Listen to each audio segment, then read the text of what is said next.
Ya, dulunya termul sebenarnya, tetapi sekarang sudah sadar, ya kan? Muhammad Sobari, karena saya pernah berdebat lama sama beliau kan.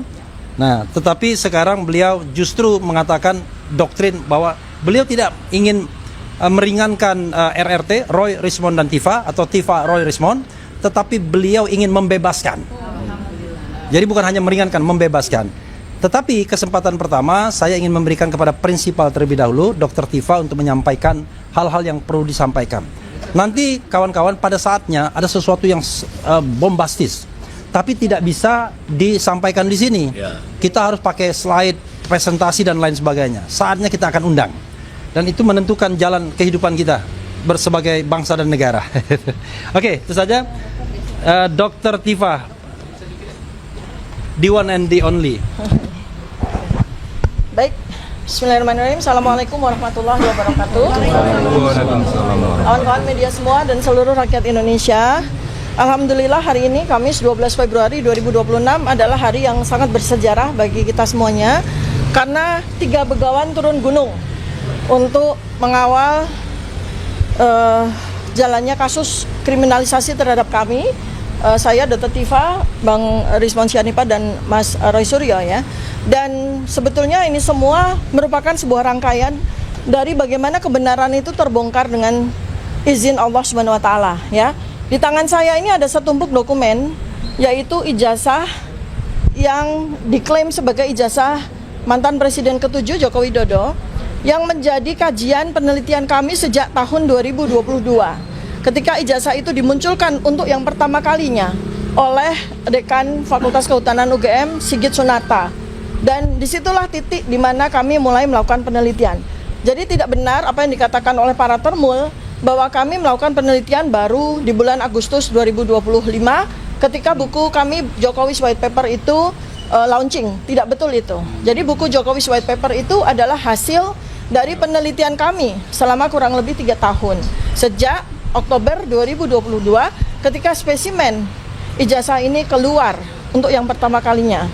Dan berikutnya adalah kami selama ini selalu didegradasi ya. Kami sebagai peneliti independen, saya, Bang Rismond maupun Mas Roy Suryo adalah peneliti independen dan kami akademisi ya. Kami bertiga sama-sama pernah dan sampai dengan hari ini menjadi dosen dari beberapa perguruan tinggi sampai dengan hari ini.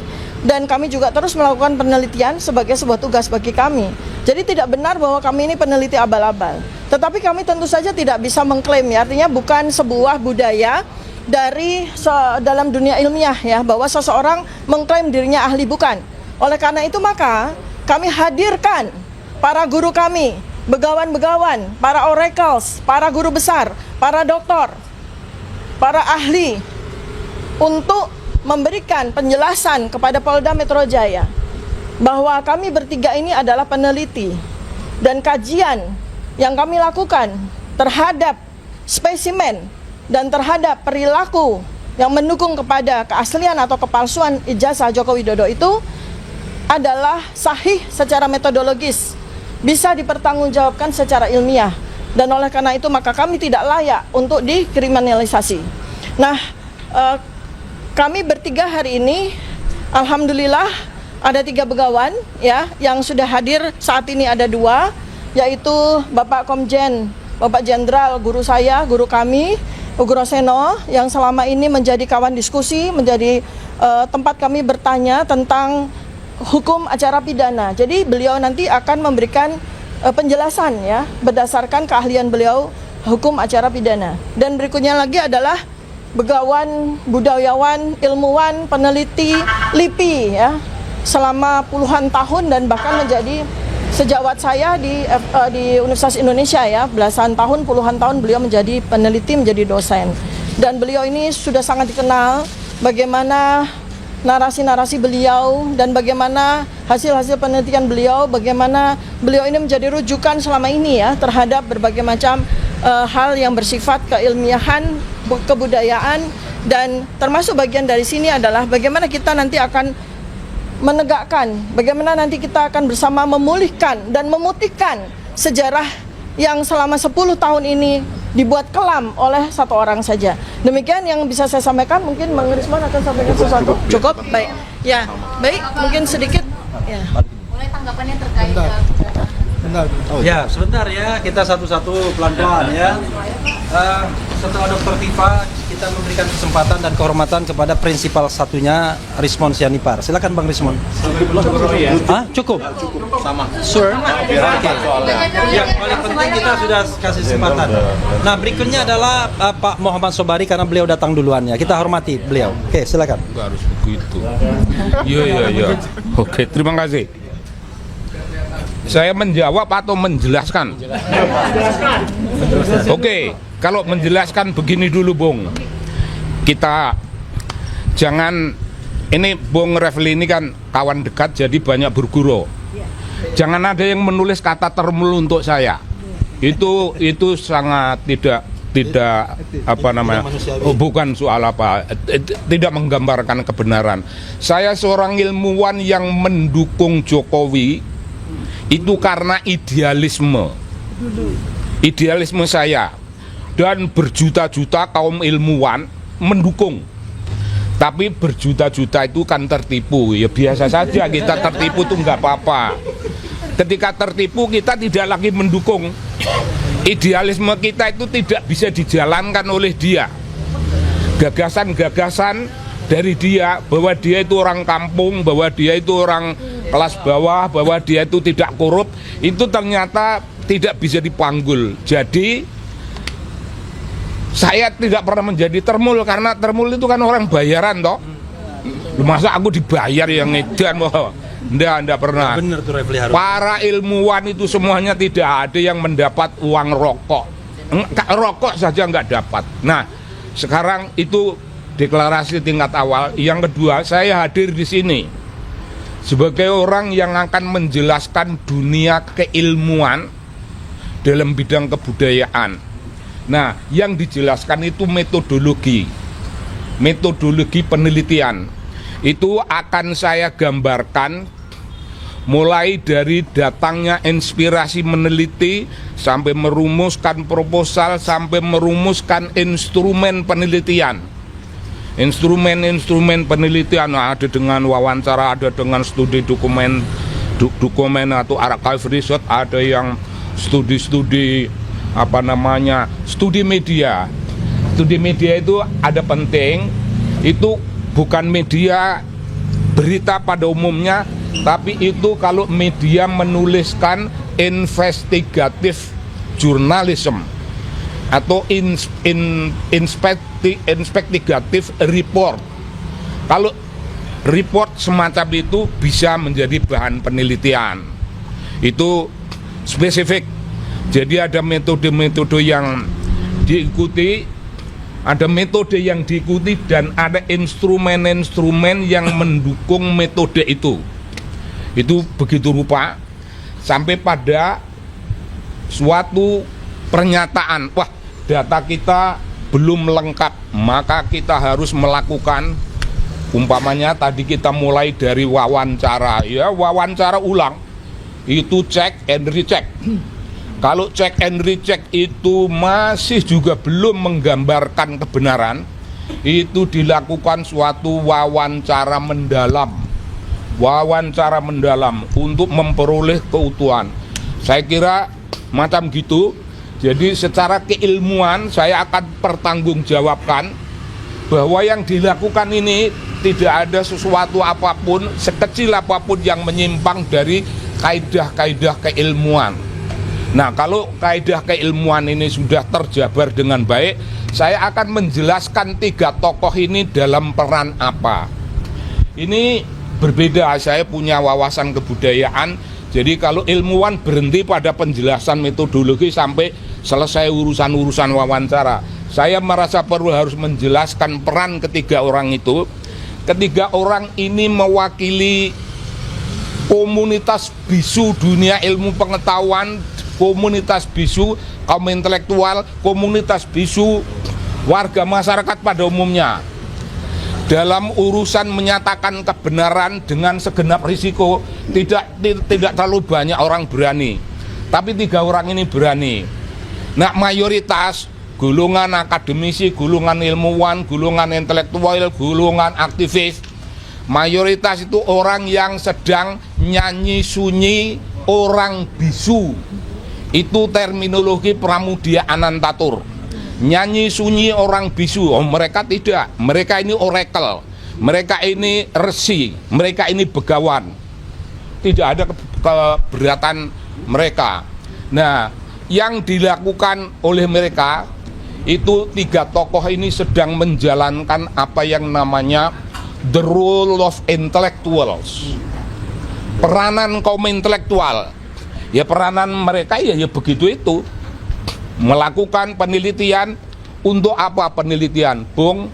Untuk menyampaikan suatu pesan dunia imajiner, pesan dunia imajiner, tapi itu dunia ilmu, pesan namanya narasi, menyampaikan apa yang namanya risalah kebenaran. Tugas beliau ini menyampaikan risalah kebenaran kepada khalayak rame, mungkin untuk seluruh Indonesia, mungkin untuk dunia. Risalah kebenaran itu disampaikan karena tugas kaum ilmuwan seperti itu. Risalah kebenaran itu mulia.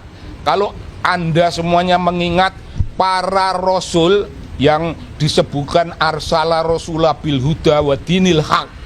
Rasul-rasul itu menyampaikan risalah kebenaran, itu risalah langit. Kalau risalah kebenaran yang disampaikan 3 sahabat kita ini, itu risalah ilmiah, risalah terbatas, bisa saja didebat. Nah, kalau Anda mau mendebat, debatlah pada wilayah yang namanya dunia ilmu yang tadi saya gambarkan.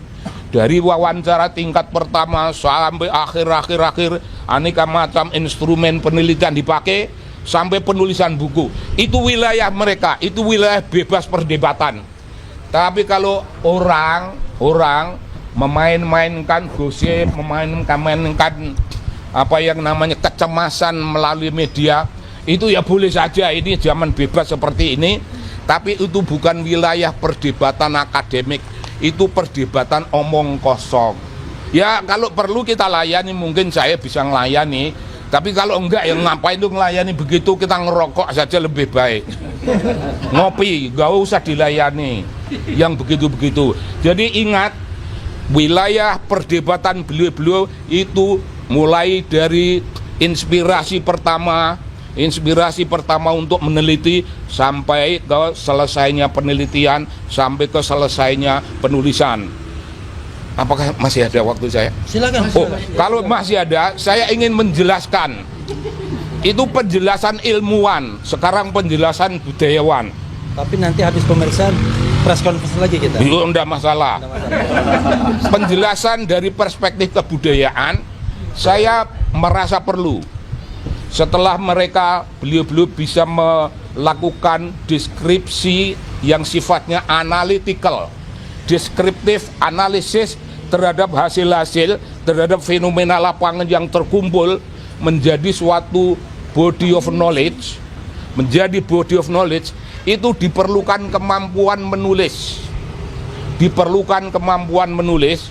Kemampuan menulis itu namanya literary writing style. Gaya penulisan sastrawi. Bung, itu penting sekali. Pertama, bagi saya yang belajar antropologi itu punya tradisi. Kalau mau menulis, orang-orang antropologi menulis kok kaku, itu belum dianggap.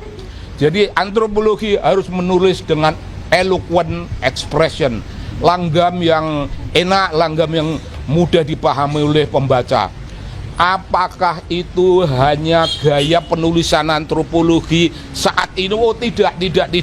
Mulai abad 12-an, abad enlightened, itu di Eropa itu sudah ada orang, sudah banyak orang yang menuliskan dunia ilmu dengan seni. Abad 19 sudah ada seorang ahli filsafat yang merumuskan pikirannya dalam bahasa seni. Itu jelas. Nah, dalam pikiran orang-orang semacam itu digambarkan mereka itu punya bengkel dalam diri masing-masing. Bengkel itu ada peralatan-peralatan, alat bengkel ilmiah itu saling meminjam dengan alat-alat bengkel kesenian. Dan karena itulah maka 7 menit lagi Pak buat Pak Ugro. oh kalau gitu nanti kita bisa sambung sesudah selesai. Nih, saya baru sampai bicara pada bengkel. Sekarang Bapak yang akan ganti berbicara. Ya, sisa ini terakhir ya, pembicara terakhir adalah Pak Ugro Seno.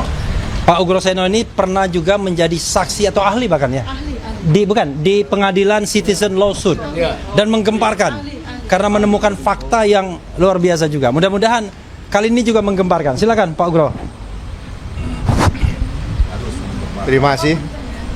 Assalamualaikum warahmatullahi wabarakatuh. Saya kemarin yang jelas saya nampak tilas. 47 tahun 11 hari yang lalu, yang cukup lama, saya juga berdiri di sini dengan pangkat Letnan 2 polisi.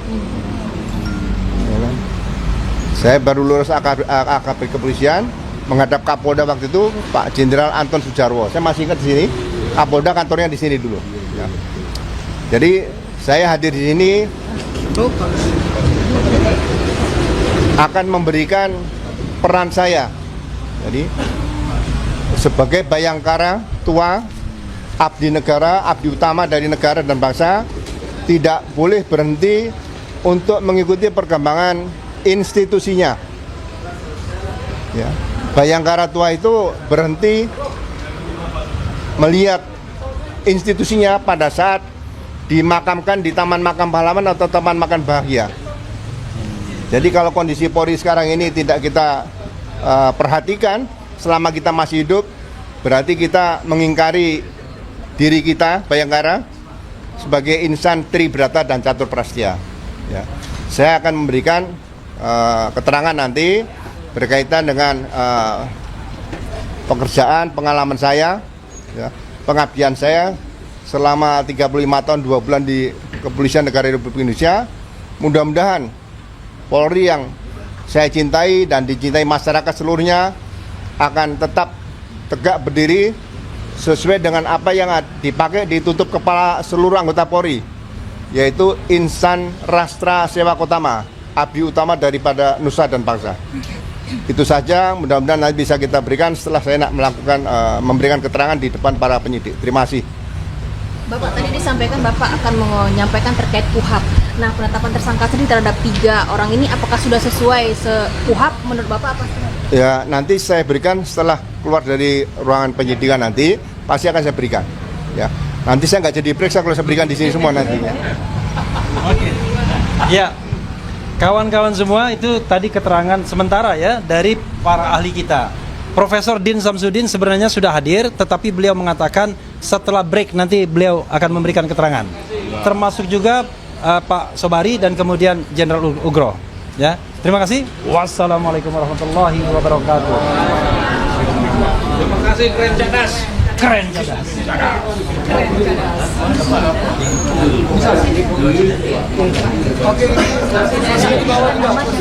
Siapa? Nama depannya aja. Nama saya. Hah? Bingung Bang Repi. Saya merasa terkenal tapi ternyata Iya, baru Pak, baru wajar. Baru ini.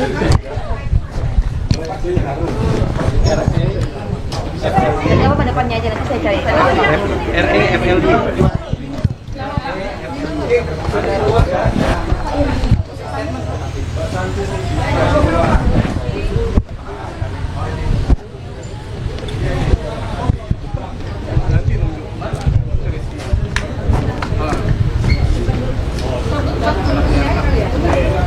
Gausnya mana ya?